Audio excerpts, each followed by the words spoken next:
look out unless it serves them well, unless it's fun or cool for them to do so. I don't expect it, so I don't feel rejected. I've been rolling solo. Rolling solo's what I'm used to. Those that stick the neck out, they get a lifetime of love. My loyalty runs deeper than the deep blue. A few that get my respect, they saw a gem in me when most people were tuned into what you do. Or you, most of them were dudes. I'm used to that too. Ain't no complaining, that's just the rules. Been invisible and broke my way through the glass ceiling. Folks calling like they always supported. That ain't the truth, but I'll take it though. I remember those times. Most people on my phone, now my ringer's on silent. Felt on top of the world on some tipping point shit. Then I left. Ladies and gentlemen, here we are. We are here. Yes. Man, I was just getting started, Daz. Oh man. Ladies and gentlemen, Rap Sheet Podcast Season 5 officially begins today, right here, right now. And when I was trying to think of people who I wanted to kick off the new season with, I mean, I've had so many people I could have called up and everything, but I was like, you know what? Let me take a chance and reach out to some folks that have inspired me throughout my years as a fan of the culture, as a fan of this lovely genre that we call hip hop music. And I don't really get a chance to interview a lot of female MCs that truly define what it means to be an empowering voice without taking your clothes off, without having to use blasphemous lyrics and saying a whole bunch of stuff that really just falls on dead ears if you're looking for something to grow and to be inspired by. So back in 2010, I came across this record that a friend of mine had called It's Funny. And I was like, dude, who is this person? I was like, yo, you really gotta listen to this lady. I'm like, all right, well, sell me. Tell me why. She's like, dude, she is Queen Latifah, MC Lyte, and Lauryn Hill in one. And that's all I needed to hear. That was it. I was like, so play the dang record. And he played the record, and my mouth just started to drop when you started to speak. And I'm like, dude, how much can I have for this 12-inch? How much? He's like, dude, I'm not selling this. I'm like, no, you don't understand. I'll give you $50 for this right here, right now, for this 12-inch. And his wife was like, dude, you better take that $50. So it was a black label. I don't know how he got it. I didn't ask, but I was just so empowered by that. Not to mention having Joel Ortiz on it is not a bad thing either. So salute to my brother from Slaughterhouse. Big up to Joel Ortiz. And I became a fan ever since. And ladies and gentlemen, this woman has so many titles to her name. Mother, I guess we could say she does real estate in a way, thanks to her beautiful husband. Another good friend of mine who I know personally. Shout out to my man, Mr. Lift. Boston stand-up. That's why I'm wearing the B hat today. So, but literally, if you're looking for a voice that truly defines what it is to be in the culture on an independent level, coming from the place of Canada, where there's already a lot of dope talent out there in Canada. We'll go through all of that as we proceed. But I can't think of a better way to start this show off with the voice who really doesn't really need an introduction, but she just got one. And oh, by the way, if you haven't forgotten, your favorite MC does wear a skirt. Ladies and gentlemen, the one, the only Queen Eternia is in the building. Wow, that you don't know how much what you just shared means to me. You'd be surprised how rarely actually I get to hear these stories, or at least at this state of my journey. So it's like a breath of fresh air. You just gave me a dose of like you can do itness, which you need, which I need. So thank you so much. No, thank you. Those stories are everything. Thank you so much for just taking the time to be here. I'm only going to take 30 to 40 minutes of your time. Oh, we can go longer if you want, but I want you to know something. I want to tell you something. Sure. You sent me something in my email last month. And there was crickets at first because I take forever to listen to things. Right. And I listened to it today, right before I saw your face, and I was so hyped, like so hyped. Let me tell you, I don't want to like cat out the bag. I don't want to do that. But that, and not only did I hear it, my husband, Mr. Liff, heard it, and we were both like, "Oh no, we need to finish that project with Daz." We were both like, no, like tell him we need that. So we can talk more about that later. But I'll just let everyone else that's listening know that it was audio and it was dope. Thank you. I do tend to take a long time to listen to things that people send me, but I listened, and it was incredible, and I'm really glad I did. And I apologize for leaving you hanging, but I would not be saying this unless I meant it. I was real hype, like real hype. I appreciate that. Thank you. I'm working on the rest of those. Like I said, we'll tell people what that is, because I'm also battling. And whatever we need to do to assist you, please. We want it done. I will definitely do that. Cool. I also want to just take time to acknowledge my beautiful wife, who's downstairs right now. I think she's watching something on TV. She is 5 months, so we're getting ready to have our first child soon. Yes, almost 5 months. Super exciting. Yeah, props to you both. That's an amazing stage of life. I can't wait. We're having a girl. I can't wait. I can't wait. It's beautiful. I can tell. Yeah, it's exciting. You can't even put into words how special this time is. Even before the baby comes, how special this time is. Exactly. It's fun time. Very stressful, very frustrating, but it's going to be all worth it in the end. And I can't wait to start this journey with my beautiful wife. Now, let's get into this wonderful vibe session. And I'm going to start it off by just simply asking, who is Eternia? Oh, wow. Well, Eternia is me. I always wanted it to be very holistic. I didn't want to have like a separate personality. Eternia, I am an MC, a creator, a storyteller, really. Someone that likes to tell other people's stories and my own and to hold space. Ultimately, I was trying to distill it one day as like, is it really rap? Is that the most important thing? Is being on stage the most important thing? Is writing songs the most important thing? And no, I thought it was being a storyteller. So yeah. But started off writing poetry, and then by the time I was 10 or 11, I was writing rhymes, and the rest is history. So wow. The place of Canada over the years has produced so many great names. I mean, we could say Cardinal Official, we could say Drake, we could say my brother Danny O. Salute to my brother Danny O. Yes, my brother too, dear brother. One of my favorite MCs that doesn't really get a lot of mention is my brother Mystic, who was from a group called Bass's Bass back in the early 90s. They represented Toronto. They were more like a funk band, like a Brand New Heavies type of vibe. But I remember Bass's Bass. He was the MC of the bunch, and oh man, he had a record called Wild and Mellow that again is on my go-to list of songs I play out the day just to be inspired. For those that don't know about the city of Canada and well, I should say the province of Canada, if you want to be more specific. Paint us a picture of what the scene is, both when you started and now, for those that are not familiar with Canada. Well, the country of Canada does.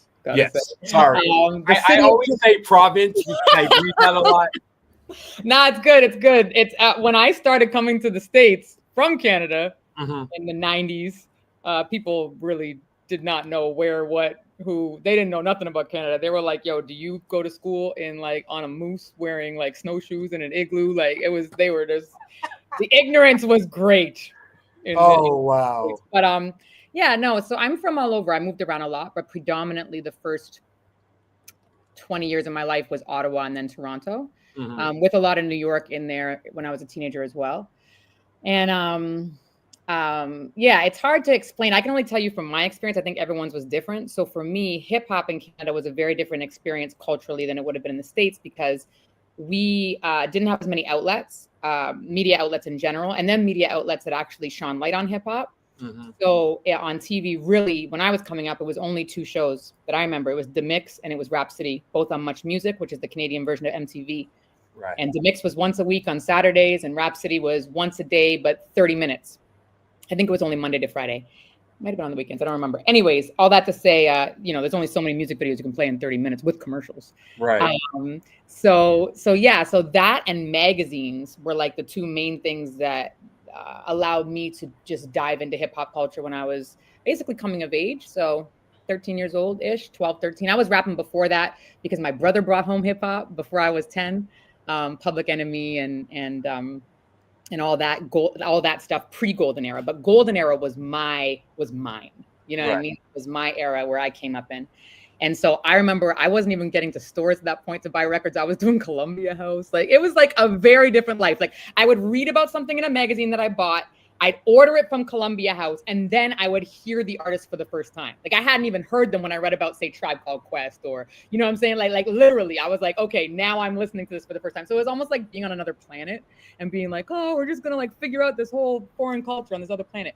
It's not like that now in Canada, I would say, obviously, post Drake, but actually post BET coming to Canada. BET really changed things, and that was like I think around '97 or something. Yes, ma'am. But yeah, so that was my so you had to fight for it. You had to fight to understand it, to know it, to be a part of it, and to just even hear it. There was also college radio shows and stuff that I got into a little bit later when I was 13. I didn't know about those, but yeah, WBLS in Buffalo was a big culture changer for us in Toronto because we got WBLS in Toronto, so that was like something where it's like, ooh, like we actually feel plugged in, you know. But yeah. So everyone has their own story, but that's mine. And then obviously once you dive into something like that, and for me it wasn't just, ooh, I like this music. It was I can't explain it any other way other than like it kind of chose me. I didn't choose it, and it deeply resonated with my soul. And I know that sounds strange for someone to say. Yeah, it just, I think when I was coming up in hip hop, a lot of people looked at me like I had two heads, you know what I'm saying? But it was just something that since I was old enough to do anything for myself, this is the thing that I loved the most. And was the most and sought it out in every way. Well, from the info that I, gathered about you just doing my research and stuff and preparing for today, it said you grew up in a musical family. So I'm sure that had a lot to do with your upbringing. The fact that you played piano and played the flute, Andre 3000, you might want to link up with this woman. She plays the flute, bro. I'm just saying, let's get that connection going. It's been a long time. But growing up in a musical family, what were some of the positives, and if there were any negatives of being in a musically related family? Did they expect you to follow in their footsteps, or did they say, hey, whatever you want to do musically, we're standing behind you? What was that like growing up as a child, being in a family that was always revolved around music? It's a gift. Number one, it's really like when you look in hindsight, you're like, oh, thank you, God. Like not everyone has that. My mom was a classically trained pianist, and she like did a lot in church, not necessarily outside of church. She was very traditional and kind of like legalistic when I was coming up. So I don't think secular music was her jam at all. Like we weren't even really allowed to watch secular TV or listen to secular music in the home. She threw out like Michael Jackson tapes and Prince tapes, like right straight in the garbage. Like, oh yes. Oh yes. Yes. She didn't understand, and then my father was literally take that and reverse it. So he was a man of the streets and a nightclub owner, restaurant owner, and he had a studio built into his nightclub because he was trying to exit the business and move into music. So he was trying to live his life in the studio while everyone was partying next door. So he just I probably got a lot of my lean or whatever it is, ego, whatever from him. He really encouraged us, and he had a lot of fun with us, and he enjoyed it, and he played all the stuff around us. Like I was under the age of 10 when he was bumping 2 Live Crew in the whip, completely inappropriate, but also very hip hop. Like, he just bumped anything. He was just like, He loved it. And he was always up on what was current because of course, as a nightclub owner, there was DJs all around and they were playing whatever, like, Jungle Brothers. Jungle Brothers main hit that was like the house hit that everyone played. You know what I mean? House hit. Yes. I remember hearing that when I was like little, in the club.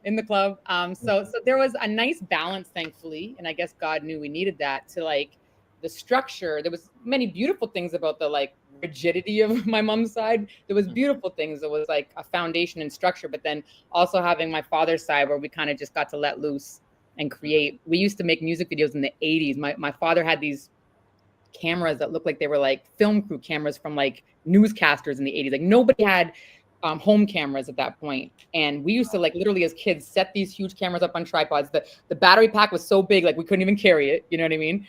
And we'd make our own music videos in the crib at my dad's. And so I think it really fostered. To answer your question, no one pressured us. My mom probably would have preferred that I didn't go into hip hop at the time. She just didn't understand. And that's typical, I think, generationally, something new pops up and the parent doesn't understand. But my father was very happy about it. He was trying to throw producers my way that were whack, but he was like, you should work with this guy and do a demo with him. And I'm like, no, thank you.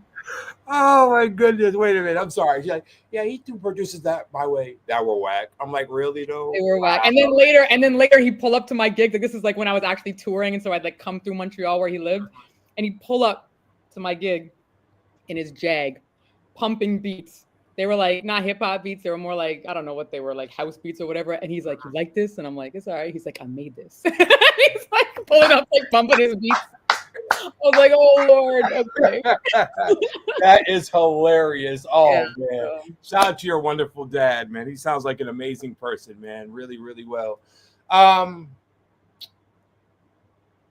we all know hip hop is male dominated. It always will be, which is something that people like MC Light, Salt and Pepper, Queen Latifah had to really deal with more of the politics of it all, and which really made it hard for them to even stand out more. But I think it was a great thing that they took on that challenge and rose to the occasion the way that they did, respectively, over these many decades. Did you find it? How challenging was it for you to know that it was male dominated, but you knew what you wanted to do, you knew how you wanted to do it, you were working on your narrative and your why, as they say. What were some of the positives dealing with that? And to the naysayers who said you weren't going to make it, this isn't for you because your voice is deep and really strong in stance, like a Rod Digger or an MC Light, and it won't mesh well with the dynamic that hip hop is at the time. Did you take on that challenge and say, "Well, I'm going to prove you wrong"? Just talk about the adversity that you faced in the early goings before we get to you making the albums and stuff. What was that early stage for you like, on the both good side and the bad side? That's a good question. I think when you're going through something, you normalize it. And so you don't actually think, oh, like this is unfair, this sucks, or this is like sexist. I actually never thought any of those thoughts very often then. Looking back, you're like, oh shit, like that really was not fair and sexist and la la la. At the time, I used to, the narrative that I would give to people that were like coming up younger than me because they were really mad about shit, like really sensitive and really mad. I was like, listen, it's like the rain. Like this is what I call like the systemic kind of barriers that we were facing as women in hip hop, and also the systemic barriers that men in hip hop were facing overall in the world, right? Trickle down effect. I was just like, yo, it's like the rain. Like you can just decide I'm gonna stay in just to try and not get wet, or you could just be like, I'm out there ducking and diving with my umbrella, like I'm making the best of this rain. And that's how I felt about the realities of it being a male dominated thing where people didn't really check for females at all, or not many people. That's not true. There were people that definitely checked and they were my supporters, but typically speaking, it wasn't something that people were looking for. It was just like, it was a reality. And it wasn't something that I really got that angry about very often. It was just more, okay, how am I going to duck and dive in this rain, or dodge? And I think that it also made me a lot stronger in my presence because my personality type is such. I'm a bull, I was born in May. I'm the type of person that's like, you tell me I can't do something, oh shit, like Yeah, it's now happening. So I think for me, it was also it was a flame starter, for me to just be like, F all y'all, I'm gonna show all of you that you're wrong. And it was something that really fueled me for a long time. And I think for a while that was like a really helpful tool. But then after a while, having that narrative is why you're doing something, it only lasts so long until it burns out, Right. Right on. Ladies and gentlemen, if you're just now tuning in, we have Ottawa's finest from the country of Canada. I'm not going to say province. That's all right. Of this vibe session. This is Queen Eternia spending time with us, season 5 opener, and I'm just so blessed to have her here. What a talent. Thank you. Let's get to the recording phase of your career, because every artist dreams of making an album or 2 albums or 3 albums or 4 albums, but it all starts with the first, which was It's Called Life. Simple title, but I just love the power of it because it could be so many narratives. But in your mind, back in 2005, what was Called Life in your mind when you were making this album? What is the it that you are referring to when you were making this album? That is a very good question. So if you look at the song titles, each one of them is one word. And there was like inspiration and hate, and bang was a good one, and evidence. And I think I'm covering different aspects of life in those song titles, and in the themes of the songs. Time was a good one. I really like that one. And family, and so you take all that together, you summarize these song titles. I think it was 15 tracks altogether. And it was like, it's called life, like all these things together and more. This is what it is. But also it's kind of like a tongue in cheek, like, yo, dude, like it's called life. Like this is what we're dealing with. So it was kind of like a double entendre in a sense, that title. And it applied to so much. I have a friend actually who recently was trying to encourage me to write a book, like a memoir, an autobiography. I don't know if I got it in me because I don't remember a lot, but she said that it needs to be called It's Called Life. You know what I mean? And then like, and I was like, yeah, that would make sense. But I actually dropped the collection before that, which even though it was not an album, you're right, it was a collection of all like my features. And it felt like I had lived like a good 10 years of recording on other people's tracks before I dropped It's Called Life. Nice. So that was kind of like when I dropped It's Called Life, most people in my circle, even close friends, were shocked to find out that it was my first album, because everyone had been seeing me on stages and hearing me rock on other people's records for a while, at least in Canada, but also beyond Canada, because I was rolling with, one of my first features on Wax was with Adam's Family, Def Chucks. And then Demigods 2 was happening in the 90s. So it's like by the time It's Called Life dropped in 2005, people were like, really? This is your first album? I don't believe that. You know what I mean? So. Well, you were really on the grind, just doing it.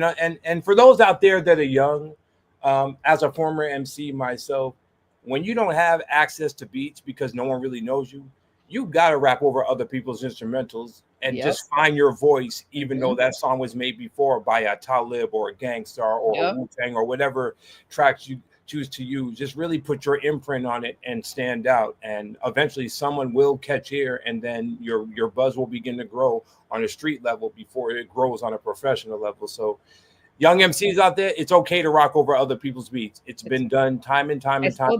I still do it. People still do it today. So you'll be all right. You'll be fine.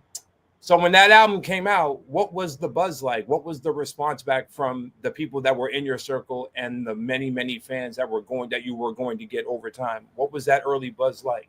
It's interesting you asked me that, because it's one of those things that in the moment you're kind of just like, okay, all right, par for the course. This is what it is. It was a great response. But now looking back, it was like, wow, like that was more than just great. I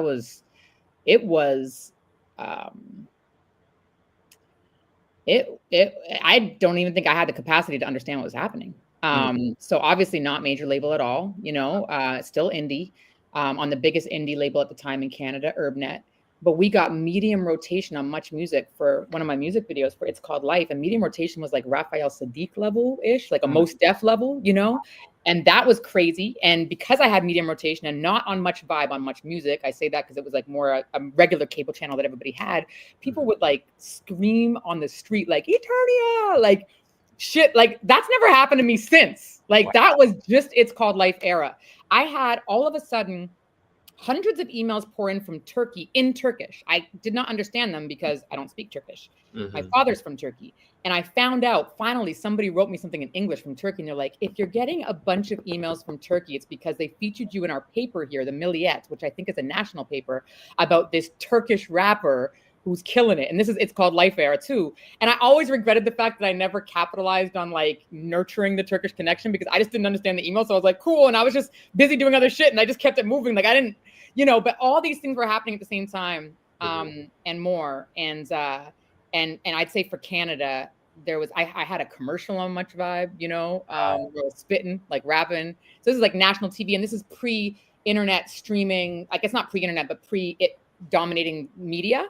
It was like radio, and it was TV, and they showed me a lot of love. And so it actually was the best you could possibly ask for. Wow, that is an amazing story. Not to mention your album was nominated for Best Rap Recording of the Year at the 2006 Juno Awards. So again, just to be and like we were talking about recording over other people's beats, yes, you want to win the award, but just to be nominated is a victory in itself, because that means someone was paying attention for you to get to that point. So kudos to that.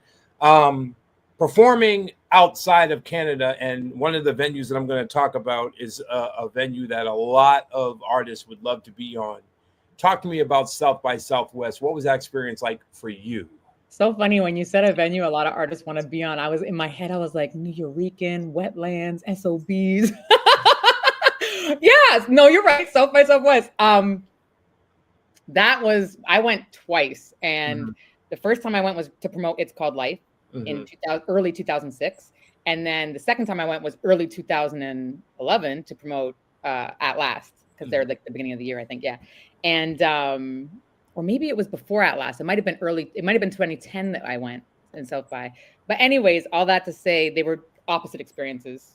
Similar to the Junos, I got nominated for the Junos twice, and the first experience was very different than the second experience. And the first one for both, for South by Southwest and Junos, was kind of like, it wasn't all bad, but it was like, I was like, I didn't know what I was doing.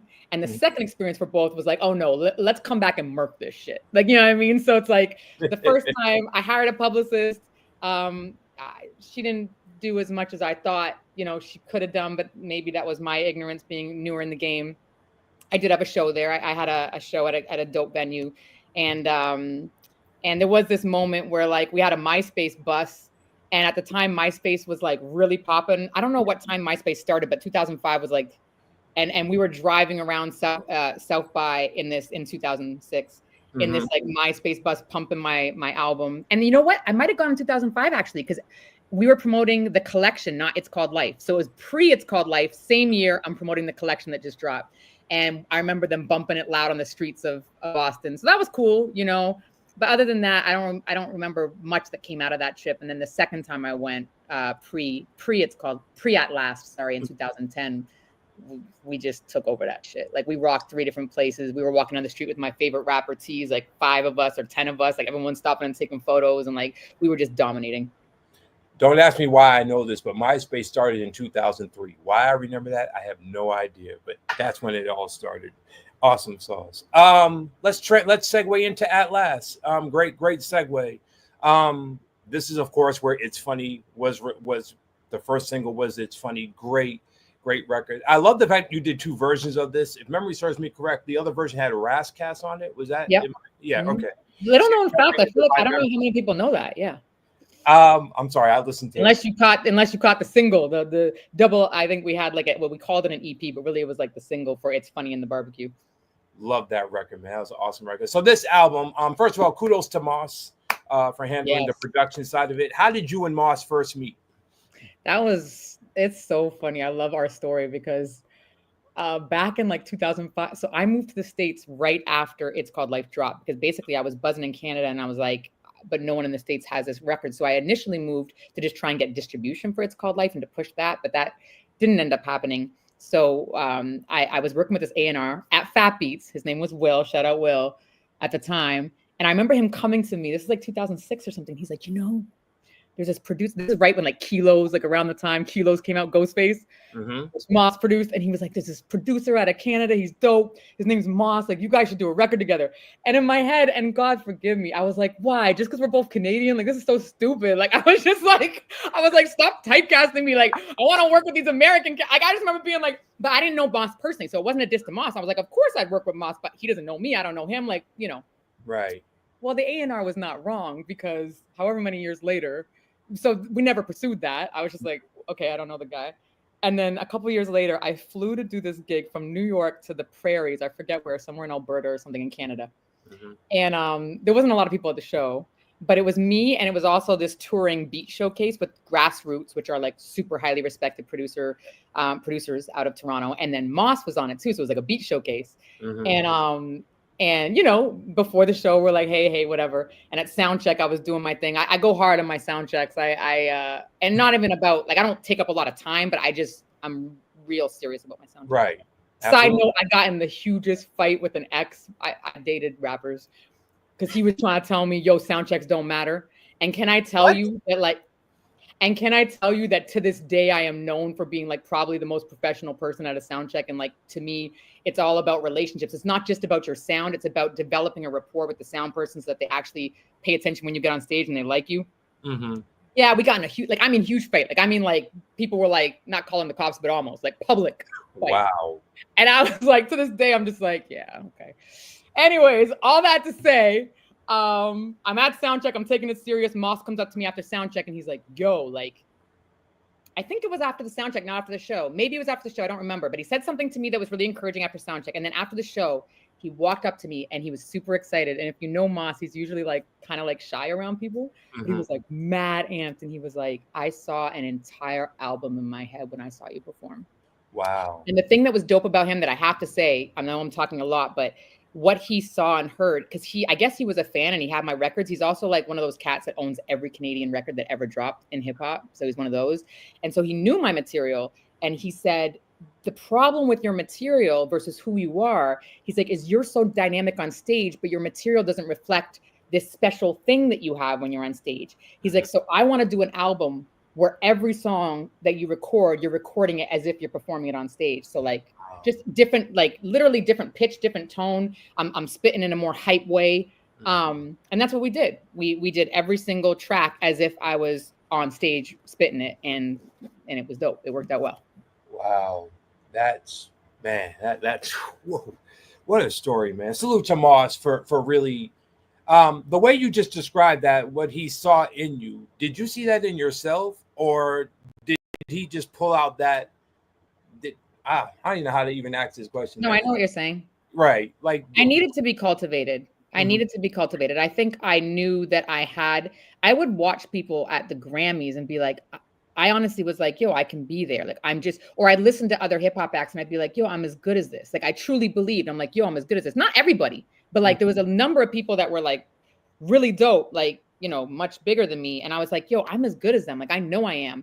But it's one thing to know that and have raw talent. And there's another thing for it to be nurtured and refined and cultivated in a way. And that's why people need producers. That's why people need DJs. That's why people need A&Rs, you know. And I know that I'm better when people are speaking into my craft in a critical way. Like when people say, yo, can you do that take again, or do this different, or can we like I'm better. Me on my own, I'm not enough. Like, I don't want to say I'm not enough, but like it takes more than one person to create that. You know what I'm saying? Amen and amen. That's beautiful. Ladies and gentlemen, if you just now tuned in, we have the one and only Eternia representing the country of and friends in Jersey used to call it Canada. I was like, it's not Canada, y'all. This is a beautiful and she's also a part-time comedian. When she's done with the music, she always can do by accident. Totally by accident.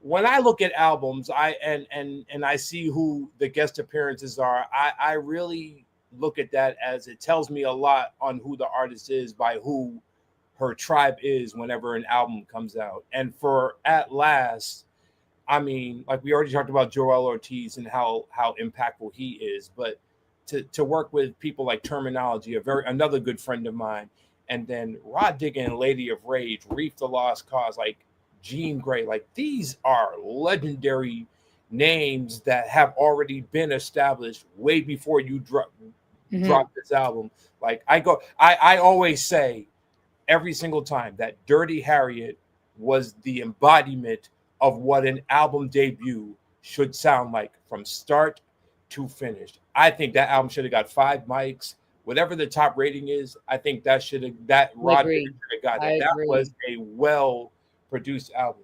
To have her on your album, someone that legendary, and even Lady of Rage, who doesn't give Lady of Rage her flowers? Yeah. To have people like that on your album that said, yes, I'm going to work with this sister. I don't care where she came from. I don't care what she looks like, but her dynamic fits in with my dynamic. Yeah, I want to work with her. And Maestro Fresh West and Reef the Lost Cause and Terminology and Jean Grey and Ty Phoenix, all these legendary names. Shout out my boy Tona from Toronto. Came to join you on this project. What does that say for you as a lyricist to work with these dynamic voices that all rap differently? You know, little known fact, I don't know if I've ever said this, but you just jogged a memory. In the very beginning, there's like an intro to the record, and you'll notice it's like introducing for a live show. Thus the theme that Moss had mentioned about making sure it's live, right? So it's like you hear different people announcing me. And all of that was from real show footage. We didn't like cultivate that or create that in the studio. Like we took video footage of me performing, and we took the introductory, like whoever was emceeing, and we spliced it together for the intro. The first thing you hear when you play At Last is "Give it up for Eternia," right? That's Michie Me. So like the legend herself who introduced me at a show is the first voice you hear on At Last. I don't even know if she knows that actually. I actually don't even know if she knows that, but there's like all these nuances, right? So even Missy Me's voice, we're paying tribute to her by her being the first voice you hear before you hear me. Yeah, how does it feel to get all those people? We dreamt really big, and now it's one of those things again where in hindsight I'm like, oh, like kind of like It's Called Life in the Buzz, and how in hindsight I'm like that was actually pretty big. In hindsight, when I look at who I've been blessed to not only be on tracks with but also on stage with, it's like, oh wow, like I think I always heard myself on tracks with like artists that could really spit. And for me, I still want to do that with Nas and with Pharaoh, you know. And I was like, yo, I know I can hold my own. I know I can, like, in my head, it was always, if people can hear me with people that they respect and admire, that we know are lyricists, that we know are dope, that are also, of course, I'm fans of them, you know. Right. If people can hear me with them, they'll understand better. Like, I'm like, they'll get it. Like, they'll just get it. And so I think that was a part of us wanting to do that, is like, let's show them, like, we can do this, like, you know. And so Moss, I've never had someone ride so, other than my manager, Sav One, I've never had a producer. I've never had someone ride so hard for a record as me. Like, I'm always the one that usually cares more than everyone else. And I'm always the one that's usually convincing everyone else. And it's like, I know it's possible, but everyone else doesn't see it as big as me. But Sav saw it bigger than me, my manager. And Moss, I think, in many ways saw it bigger than me. And that's why you get those, honestly, that's why you get the artists that you get on that record. It was on my own, I would have maybe felt a little sheepish or a little nervous, but they were like, nah, B, like, we getting this. You know what I'm saying? And so, and shout out, sorry, Sav was my manager at the end of At Last, but Kyle Lundy was my manager at the beginning, and he also played a big part too. So I think having people around you that are like, nah, like, we can do this, let's do this. And the recording session with Rod Digger was one of my favorite memories that I'll always cherish. And I know she remembers it too, because we met in, I forget the name of the studio, it was in Chinatown, but we met in the studio in Chinatown in New York. And she came from Jersey. She came solo. She rolled through with her big like fur jacket. She had like a long fur jacket. She walked in. She's like, "Yo, I got these beats from Pete Rock." Like, she's like, "You want to jump on one of?" She wasn't offering for me to jump on it for her. She was like saying like almost like for my record. Like, she's like, "Yo, you want to jump on this like Pete Rock beat for your project?" And then I had to explain to her, I'm like, "But I'm doing this whole album with Moss. Like, using this Moss beat." You know what I'm saying? And she was like, "Oh, okay." And I'm like, "Oh, but that would have been really dope." It would have been, yeah, absolutely. She kind of pieced her verse together in the studio. Like, she had like certain like, you know, bars here, bars there, but then she kind of like pieced it together kind of like a puzzle piece. So it's like she had all these different bars that she just went, slide this one here, slide this one here, slide this one here. Very different than how I write. But that night when she came to the studio and she brought her laptop with her with all her music, her house burned down. Oh. And no one was hurt. And instead of her viewing it as, this is terrible, like instead of her associating our studio session with something terrible, she actually associated it with God giving her the message that like the only thing, like, you were doing music and you saved your music. Like, you were somewhere doing music and that's why you were saved. So she really took it serious after that studio session to actually drop that record that she dropped with Knots shortly after, right? Which was her first follow-up to Dirty Harriet. And that was, she always says to me and to others publicly that it was because of that experience being in the studio with me when her house burned down that made her be like, I'm back in my bedroom in my parents' crib in Jersey and I'm writing this record. Wow, what a story. Shout out to Rod Digger, man, unbelievable. So real, so humble, so beautiful, and so deserving of everything. She's absolutely. Yeah. Well, you just mentioned producers in a general sense, and I want to acknowledge one of the best producers in the game, the one and only DJ Premier, who ranked your album number 17 on his top 25 albums back in 2010. Crazy. To hear accolades like that from someone as great as Primo, when you saw that or heard that or somehow, however that news came to your doorstep, what was the reaction like for you to be like, man, one of the greatest producers in the game ranked my album in his top 25? To hear, it was bucket list shit. It was like bucket list shit, and it really. I always had a very specific goal when it came to my music. Sure, I would love to like go to the Grammys, but really my specific goal was to go to the place where hip hop was born and to be respected by those who founding fathers and mothers of hip hop in the place where it was born. Because I felt like if I can do that, if I can go there and do that, then it doesn't matter what anyone else says. Like, you know, that's back to the whole people having shit to say. Right. that it wouldn't matter. Like it would be like literally like you guys can't really say anything now. And so that was definitely one of those moments when Primo, and for me it wasn't about being a household name as much as it was about the people that I grew up respecting and listening to, respecting my craft. And that like there's no, yeah, to me that was bucket list shit. Amen and amen, and rightfully so.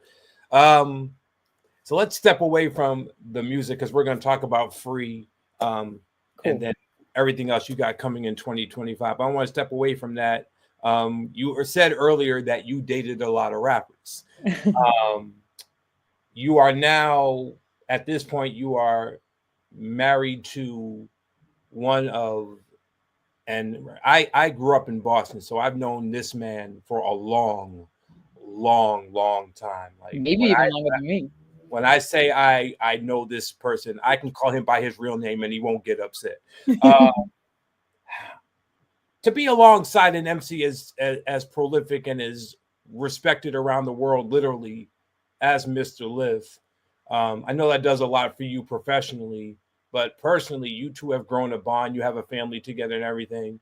The generic question: how did you guys meet, and how does the dynamic work with the way that he raps? Because for those that know Mr. Lif, he's a very political rapper, straight up and down. He is CNN before CNN was CNN, even though Public Enemy was the first real CNN related MCs. But he has taken his craft and has really incited so many great eye-opening things. I would not have known if I didn't listen to his music. But aside from that, how did you? I hope you caught the whole Vanguard release with Stu Bangers, because that shit was like, I think a lot of people didn't know about it, and it's carried on that. Yeah, it definitely has. I still think I Phantom is still my favorite Mr. Lif album, but I loved Vanguard as well. I mean, Lift is just that guy. How did the two of you meet? I know you talked about it in one of your songs that you have. I forget the title of it, but how did you all become what you became? Let's hear the love story. Share that. Yeah, it's actually a really, really, really good one. I think it's one for the record books, and it is in The Story of Us. That's the name of the song. The Story of Us is just the beginning, though. We could literally do a part 1, part 2, part 3, part 4, and we might, you know what I mean? But the year was 2000. And as Lif raps in the song, he's en route to CMJ with his new Def Jux team. And I was there too. I was actually performing at SOB's. So CMJ was really respected music conference. Mm-hmm. And I was rocking at SOB's same show as like Atmosphere, Afu Ra, and MF Doom was on that bill. Crazy. Anyways, yeah. So we had already been connected, Def Jux and I, through Adam's family, I want to say. Mm-hmm. And so we were all kind of hanging out in the Lower East Side, and there was probably a gang of at least 10 of us, if not more. And Lif was a newer signee to Def Jux. He was the first solo artist signed to Def Jux. And we met, and it was literally, I don't want to sound corny right now, but it was literally like everyone else there, and LP was there, and everyone was there, you know, Vast was there. Like, imagine all the people that are there. Everyone just faded into the background. I think RJD2 was there. You know what I'm saying? Everyone just kind of like faded, like almost like they weren't there at all, which I'm sure they felt, by the way. And we just, you know, it was conversation. It was kindredship. It was like a spiritual thing and a mental thing. And I'm sure like physical too, but it was way beyond that. Mm-hmm. And we were both in relationships at the time. And so we stayed just really good, dear friends. But like we shared a lot with each other over the years, and we're kind of there to support each other when things were tough. And there was some years where we would be in contact a lot, and there was some years, and we'd hang out.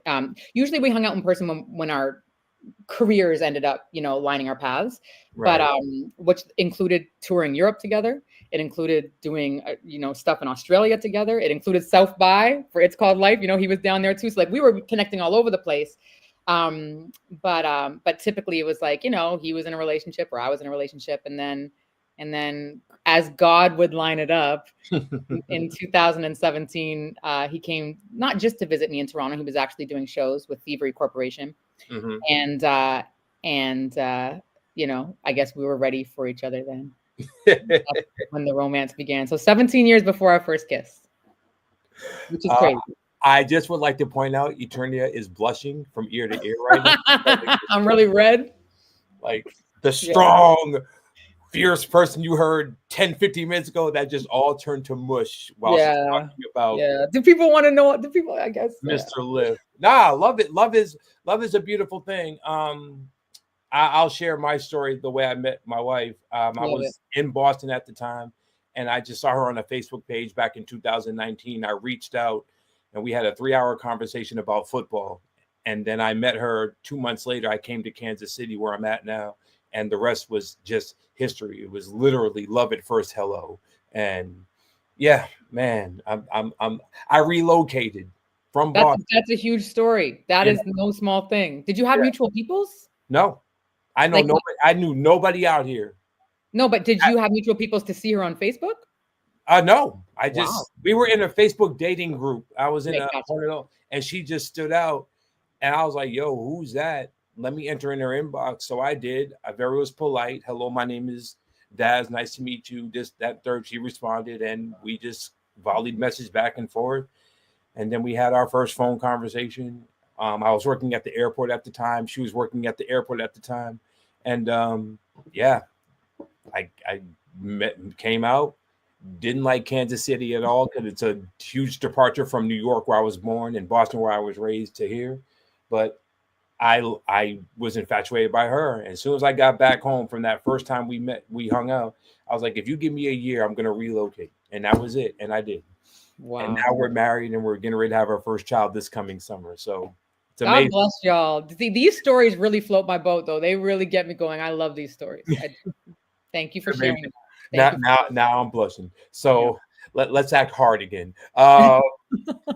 So the dynamic that you and Liv had professionally, once you got past the love stuff, and I'm not saying that to sugarcoat like that ever goes away, but what dynamic did he bring as a lyricist, as his stage presence alone? For those that have ever seen Mr. Liv live, his stage presence always is so impactful. I love when he lifts his arm up to make the crowd get hype.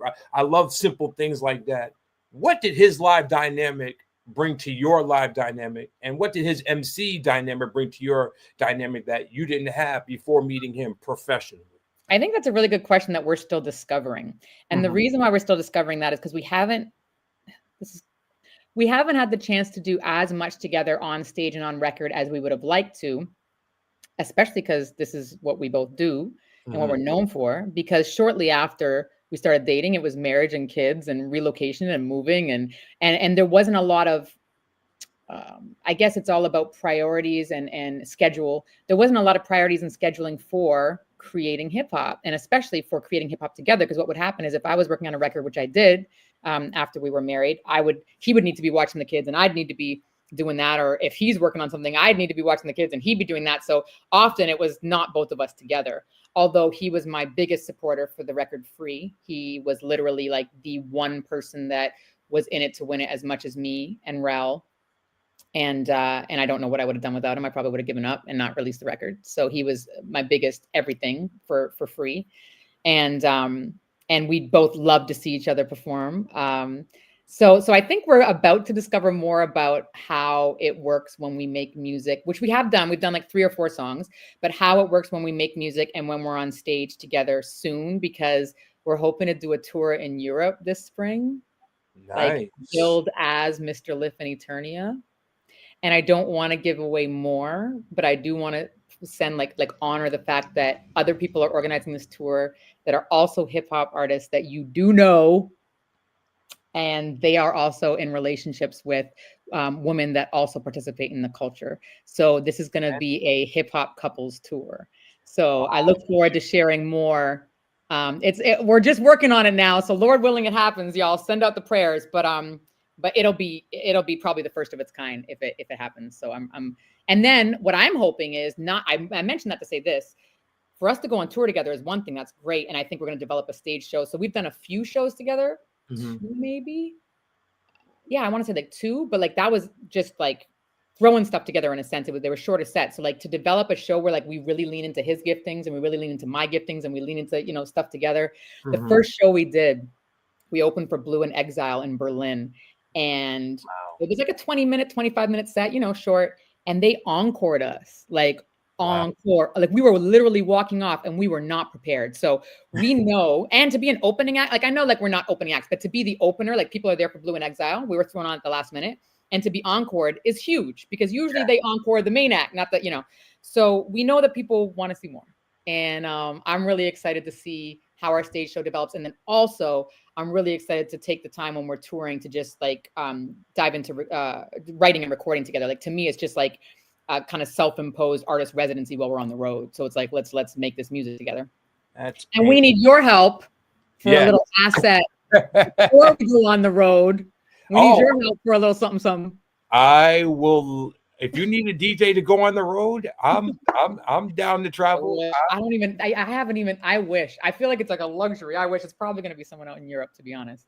But cost-wise, but until we get, but when it comes to getting people hyped for what we are coming with musically and on stage, we could definitely use your help with the thing.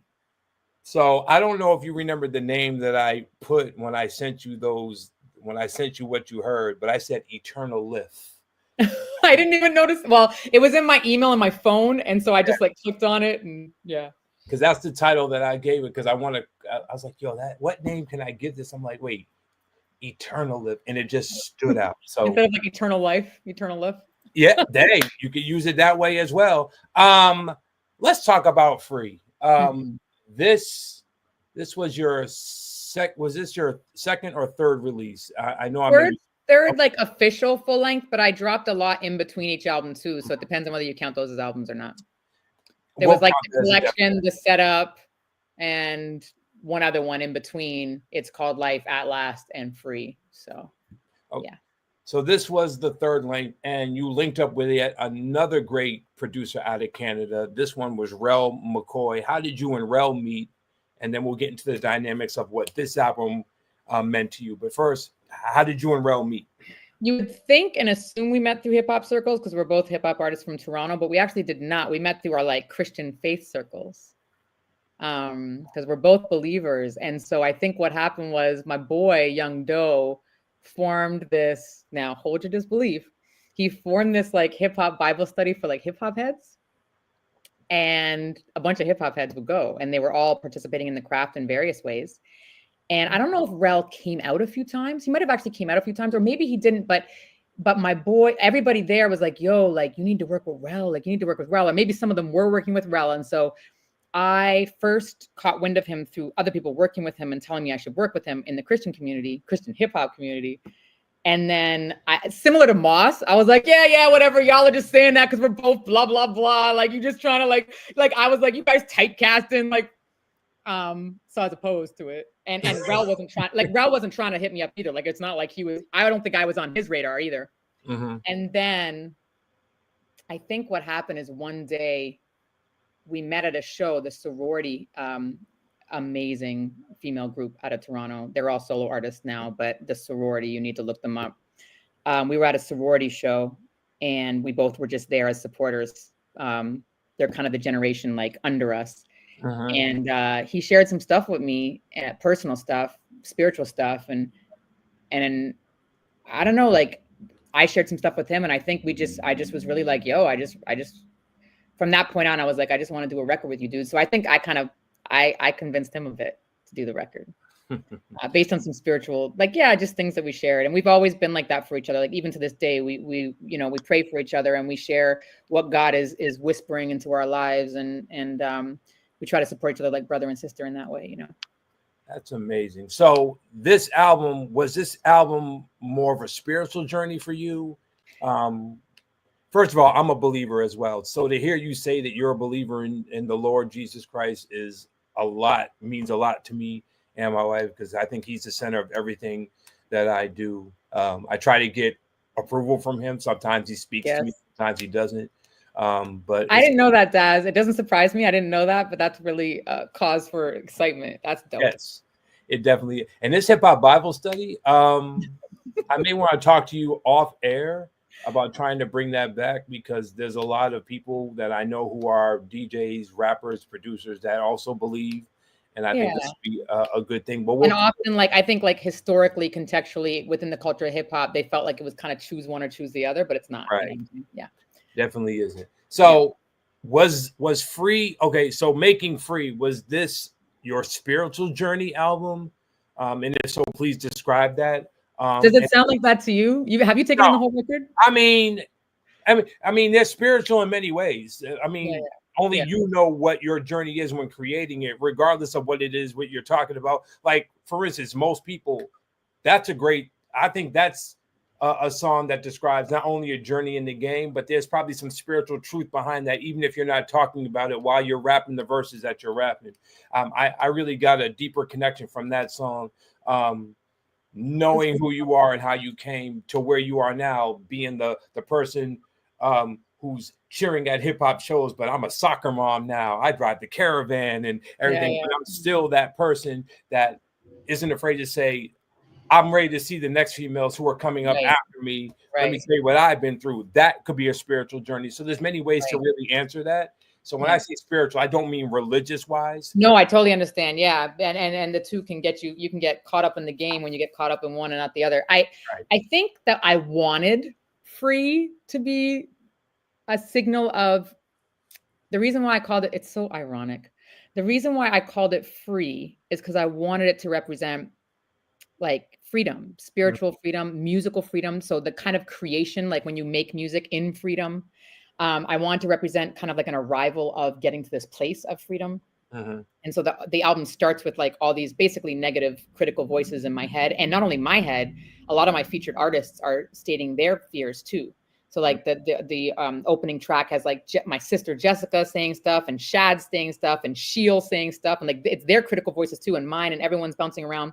Rel is in there too, you know. And then it ends with the whole end of the record. Sorry, with Secrets, not the one that comes after Secrets. That's kind of like almost like the what do you call it? Like not the prologue, but like, you know, the thing that comes after. But with Secret, it kind of ends with like, here's like this poem, this spoken word thing that Rel does where it's like, you know, leading us to like being free. So I think contextually, that's what I wanted it to be. But in reality, making the record, releasing the record, there was nothing free about it. Like in my mind, in my heart, in my spirit, it was actually a really grueling and difficult process for me. And not because of anyone else. It wasn't because of Rel. It was just, I mean, I could go into that if you want to, but it was the opposite of what I wanted it to represent. But I'm also really, really proud of that record. Sonically, I love all my albums, but there's always regrets. Like there's always like, ooh, I would have done that different, or I wish that track wasn't on there. Like with It's Called Life, there was definitely one track that I now delete from history. But so even if you have an album that everyone loves, there's little things that you're like, ooh, that was a mistake or whatever. With Free, I don't have that. Like there's not a single thing. Like it is literally what I heard in my head is exactly how it sounds. And you know, as a creative, like to execute something that is just like what you imagined in your head is the best thing. So for that reason, I could say it's my favorite album, but not like as a diss to like the other records, but just because it actually was, it was born out of a lot. It was so hard to create and to make for multiple practical reasons that we can talk about if you want, but it was so hard and it came out magically, almost like impossibly, sounding sonically cohesive and exactly like how I wanted it to sound. And everything was how I wanted it to be. And I was just like, okay, it made me sad that I felt like the world didn't really listen to it. I'm not saying that you personally didn't. I know a few people did, but I felt like it wasn't. I feel like most people, when I run into people that are Eternia fans, I'm like, I could 99% guess you have not taken him Free. You know what I'm saying? And that has been hard. That was like, that's still actually something that it's like a wound in the sense that like, I'd love to make music just to make music, but come on, like I kind of want people to hear it. And it was it was hard for me that I put so much into that. And I felt like it was the least received, but it wasn't anyone's fault. It was actually just the nature of the business now that we don't really know how to navigate in terms of streaming and stuff and how people promote these days. Like we are of the old school aesthetic. We go to radio stations, we put CDs in people's hands. You know, like, so it's just understanding how that all changes. But yeah, when it comes to the record sonically, it's not directly a spiritual journey, but I think what I went through to make the record was trial by fire. Yeah. You were also carrying at the time in the video. I noticed that you were carrying. And I'm like, man, for her to still do this, even while she's experiencing this journey, because I know what my wife is going through right now, and I shot 3 music videos that day, 3 in wow. one day. Talk about, man, that's crazy. That never right done that there. Hold on. That deserves some applause, ladies and gentlemen. Come on, that deserves some applause right there, ladies and gentlemen. Wow. Women, man, women.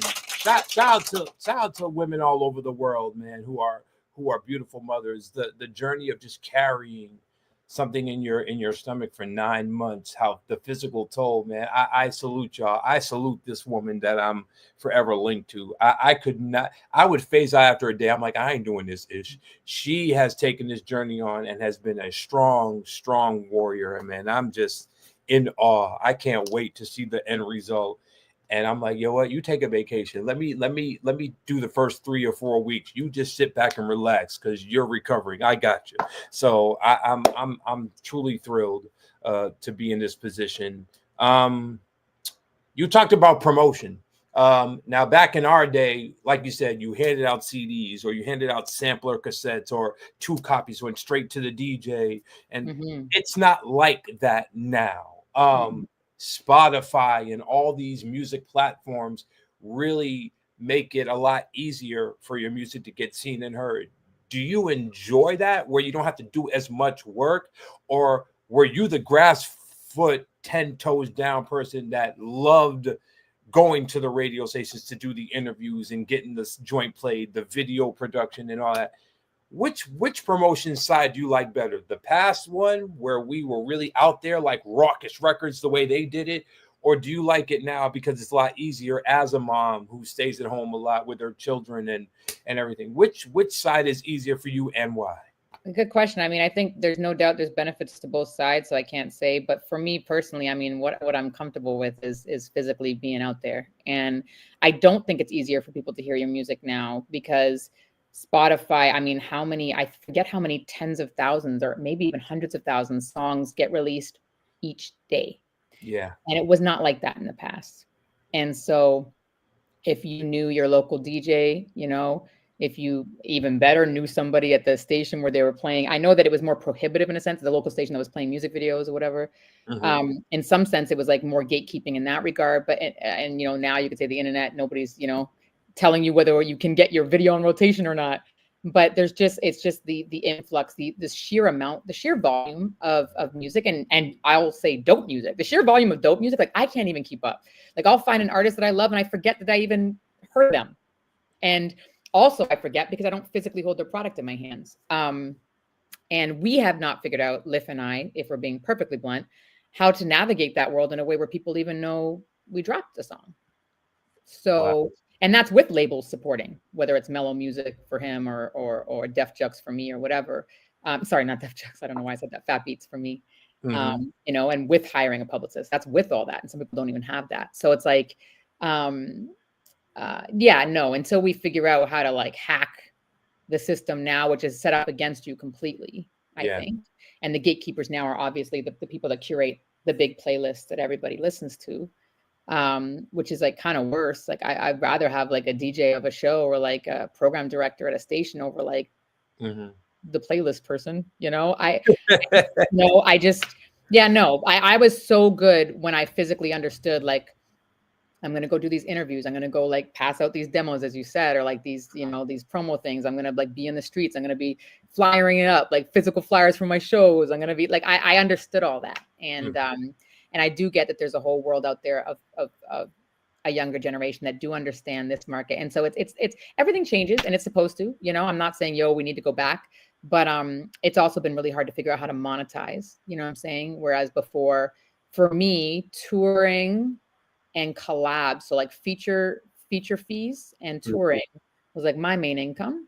And I would say that the same was probably true of Liff for the most part, although he'd probably get bigger advances for records, but advances isn't really cash in your pocket. You're spending that on the record and then you got to recoup it, right? So like my whole point is, I guess you can still make money off of both those things, touring and then like merch. I mean, Liff literally bought his first couple homes based on like hand-to-hand sales of like CDs and vinyl, like literally at the show. Yeah. And made a lot of money, enough to like invest in a couple homes. So So yeah, I mean, we're learning, and we also have to like hold our music now with loose hands and be like, okay, like both Liv and I talk about this, creating for the sake of the fact that it's who we are. It's like breathing, and because we have to be responsible with the talent that God has given us, and not just bury it in the sand. And then whatever is meant for us will come for us. And if it's 10 people hearing it instead of 100,000, okay, like we just have to be okay with that, you know. And that's tough. That's a tough, but yeah, that's God. That's not on us. I have to literally be like, okay, God, if I do my best, you do the rest, and I'm just gonna trust. Before we talk about the track with Cardinal Official, I remember when I interviewed Speech from Arrested Development a couple of years back, and something that he said still resonates with me, where he said, as Arrested Development, we got more love performing outside of the U.S. than we did in the U.S. And I already knew where he was going with it, but he explained, he's like, because the content that we bring out to the world isn't gangsta, isn't about the stuff that you hear on the radio. We're very socially conscious. We're very cultured. We're very, I guess, backpack, if you will. But we have a music within our. They were pre-backpack. Yeah, pre-backpack, if you will. Yeah. There's a lot of music in our message, and that really doesn't resonate with American audiences, but it beautifully represents with audiences outside of the world. So that's where we go to make, our money, because that's where the money is. And I know Liv does the same thing. I'm sure he can probably agree with that a whole 100%. Yeah. Do you find it easier performing in the U.S., especially as a woman? And I don't want to sensationalize it because you're a woman. No, you're good. I mean, people notice when I get on stage. Like, so do you find it easier to perform in America, or do you find it easy to perform outside of America, and why? For me, those would actually be, it's so interesting. Liv and I have very different experiences when it comes to our audience and our market. Very interesting. And I don't know how to say it and sound politically correct, but he tended to attract a white audience. Yeah. And it's tough. I think it's tough for a Black. It's dope to have any audience, but it's tough for like a Black socially conscious political rapper to like not be speaking to his people. You know what I'm saying? Like, I think there's a part of that hurts. And I'm not speaking for him, so don't put this on him, but there's a part of that that's like, yo, like, come on, like, I'm not alternative rap. At one point he was labeled alt rap or something. He's like, but I'm not though. Like, you know what I'm saying? Yeah. And I think for me, it's hard to say. I never did like a proper study of my audience and my market, but from what I observed when people came up to me after the show to cop vinyl, from what I observed with the shows that I rocked and where, obviously I resonated with women, and I actually resonated with a Black audience, which is interesting. Why is that? I don't know. So, so we almost had in some ways like reverse audiences. So for me, I do really well in the States. Like the States, everywhere I've gone, places that heckle artists. Like I haven't been to Apollo, but places that like heckle dope artists, they love me, like love me. And I'm not saying that out of like self-importance. Like I'm just like, this is observational. Like this is just what happens. Or at least in the past. And the same is true. I think Europe liked me too. You know, it wasn't like Europe didn't like me. Europe liked me too. I feel like I always was very like, if I had to peg myself, which no artist wants to do, I was very like boom bap traditional New York hip hop. You know what I mean? And so other sounds, like there's room in hip hop for all different types of hip hop, and I love all different types of hip hop. But anything that's like unique or different or strange, or like you got to be on shrooms to appreciate it, like. That was not me. Like I'm straight. Like I'm almost straight edge straight. Like I'm like straight lace straight. Like I don't even really rap about like, I don't want to say I don't rap about creative shit, but like I usually just rap about shit that I know about. Like, you know what I mean? Like I'm not like making shit up. So I'm very like straight edge straight. Like, you know, this is my lane. And I think that worked really well for the audiences in the States, all over the States, but particularly New York and everywhere else. And so, and I love Europe too, but Europe is definitely more open to creative expressions that are like way beyond me. Yeah, I mean, so yeah, they like both. Europe's kind of open to everything, which I love about them. Yeah, they really, really are. Absolutely. before I talk about the track, I just want to, you just brought up something about Lift's dynamic. When him and Acro dropped the Black Dialogue album, I was there for the release party back in Boston. The audience was 70% white because everybody around me was white. And I'm just like, dude, when they did the title track, like the Black Dialogue track, I was like, dude, this is so weird. It's weird, right? It's jarring, and it has to be jarring for the artist too. Like it has to be jarring for them, right? Yeah.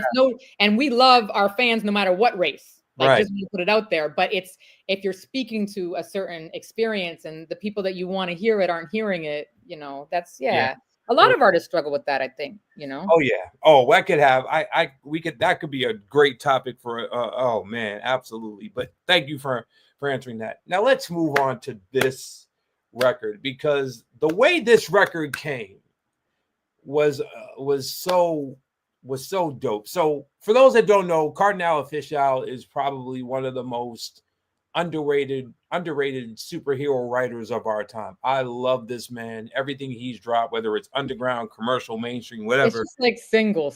Yeah. Like he's a hit maker. He's a hit maker. He's the super dope hit maker. So back in July, he teased Instagram and doubled it as a call to MCs everywhere for a track he was producing, which ended up being called One for All. And he was just like, look, I want to put this together. I want to hear verses.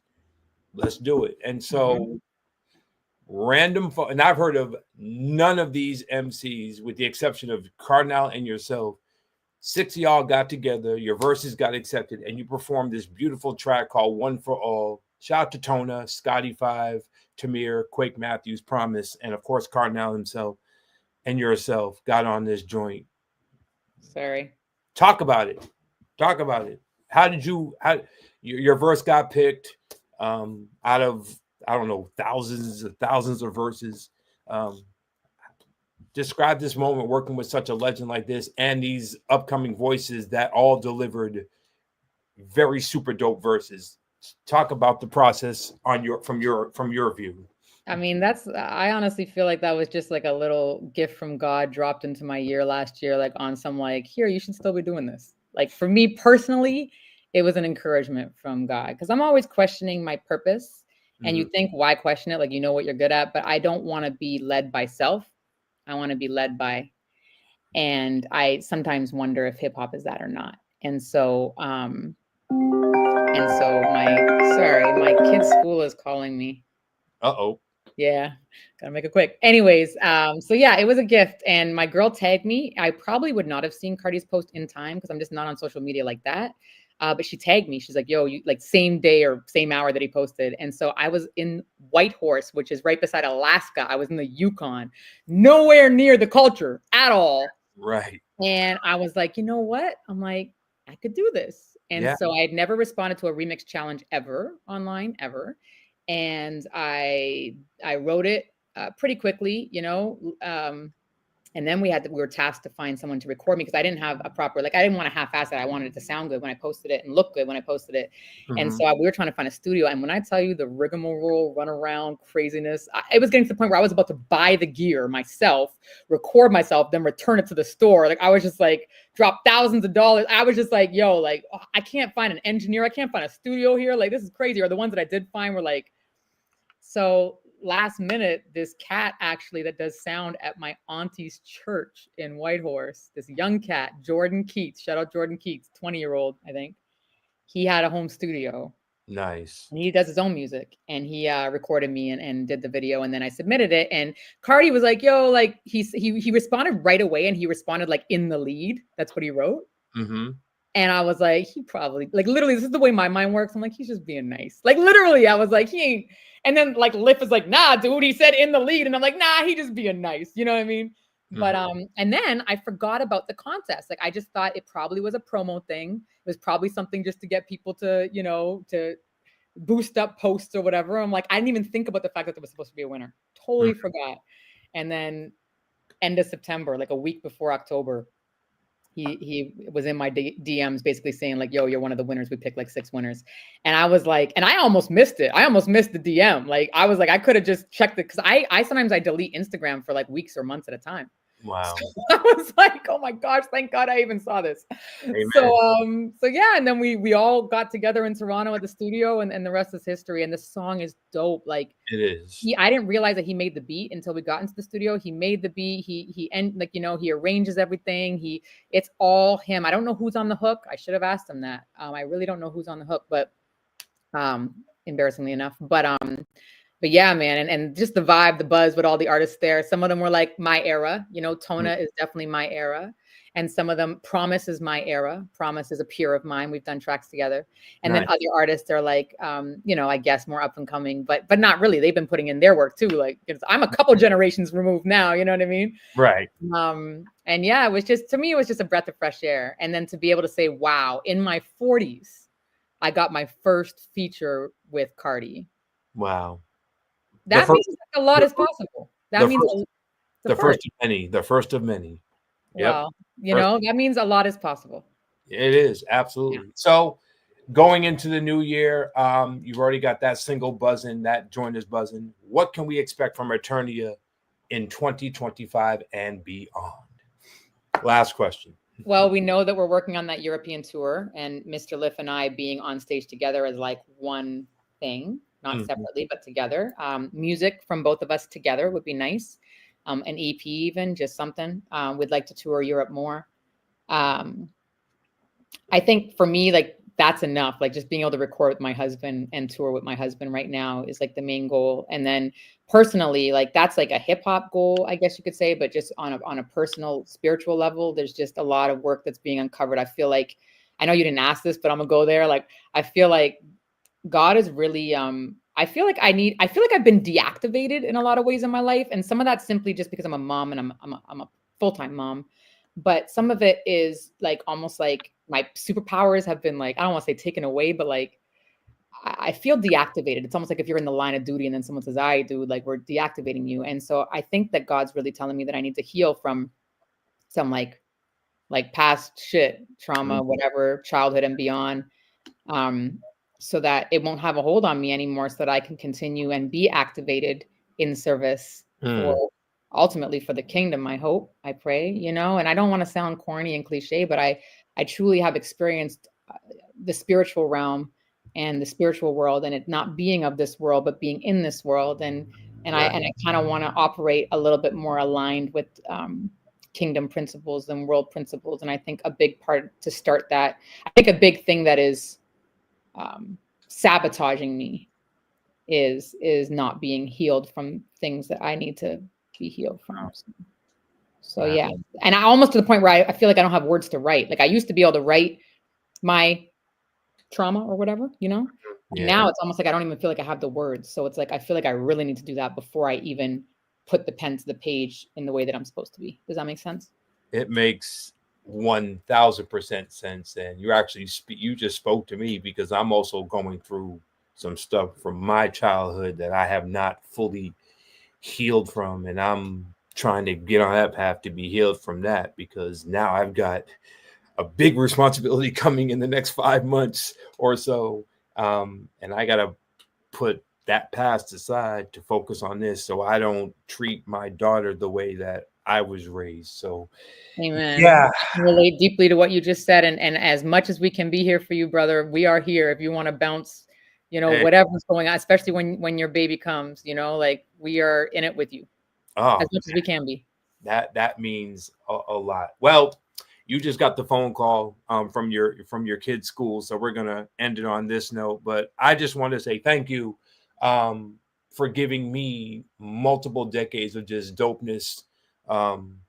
Your audio, man, your recordings and the stance that you took is just a woman of Christ first and foremost, but just a woman of the culture that really did it her way and said, I'm not going to be someone that gets butt naked and talks about this and that. I have a story to tell, and it's going to resonate with people, and it definitely has resonated with me so many years. So thank you to my friend who put me on to your first single. Thank you to that person. Way back in 2010. Salute my brother Reggie.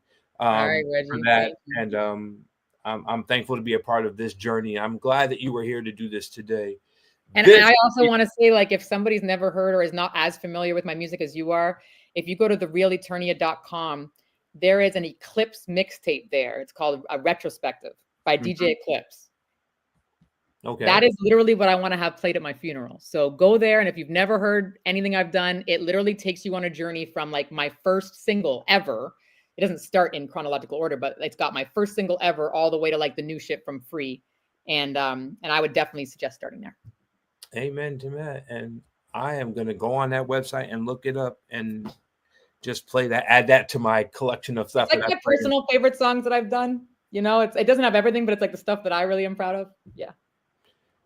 Well, ladies and gentlemen, man, mother, wife, MC, man, just a true voice of this culture is Queen Eternia, and I want to thank her for spending time. Let's give this beautiful lady another resounding round of applause, ladies and gentlemen, because she has deserved it. And to you too. And to you too, Dad, because this is the work that like it's behind the scenes. It ain't sexy, you know, and you're doing this for the love of the culture. Amen and amen. So before we go, let them know how they can find you social media wise. Plug your stuff. Floor is yours. Thank you. Yeah, everything's The Real Eternia. So whether it's like Instagram, Twitter, Facebook, I'm not really on those as much, but like, you know, or therealeternia.com. So just everything is just The Real Eternia. Yes, indeed. Follow her there. The song is called One for All. Carnell Official, Eternia, Tona, Scotty 5. I know I'm bringing some names because I'm not looking at it right now. And I got a new joint coming out. I'm featured on a new joint that Daniel's dropping. I'm featured on a new joint that Sage Francis is dropping. So check those out too. Let's keep an ear for those. What? Sage Francis? Oh yes, yes. He just hit me up. It was like in the vault. He's like, yo, so I'm gonna release this track we did. And I'm like, I don't even remember what it sounds like, but yes, let's do it. Shout out to Sage Francis. Yes. This guy is a battle MC, a poet. Oh my goodness. And he's about to go on tour with Atmosphere. Like he's literally about to leave on a tour with Atmosphere. So oh man, this is beautiful. This is beautiful. Well, ladies and gentlemen, this is Queen Eternia. As you can see, the Instagram is right there. Follow her at The Real Eternia on Instagram. Follow her husband. Just get ready for 2025. This is her year, and she's going to really do some incredible, impactful things. And so I'm here for all of this. And that project, yeah, we're going to finish that. Yes, please. Yes, please. We got mad hype. We wanted to hear more. Like, we didn't want it to cut off so soon. I need more acapellas from y'all. Send me all of them. I'm going to have to unearth some stuff for you. Okay. Thank y'all so much, ladies and gentlemen. This has been a beautiful way to start season 5. My name is Daz. That is Eternia. And hip hop is in the building, ladies and gentlemen. So thank y'all for checking us out. I've got some impactful interviews coming up, ladies and gentlemen. I'm going to have DTA, formerly known as DJ Diamond J. And I'm also, I can't really say who else yet because I got to keep it a secret. But just stay tuned. We got stuff coming. So Eternia, thank you so much for spending time with us. Thank you. Now go be that soccer mom cheering loud at the hip hop shows, and I will talk to you all much later. Rap Sheet Podcast, where creators and culture meet. Season 5 is underway. Eternia is here, and we did the damn thing. Thank y'all for tuning in, and stay tuned for more impactful interviews coming up in January and February. Until then, salute and God bless y'all. Peace. All right. And that's that.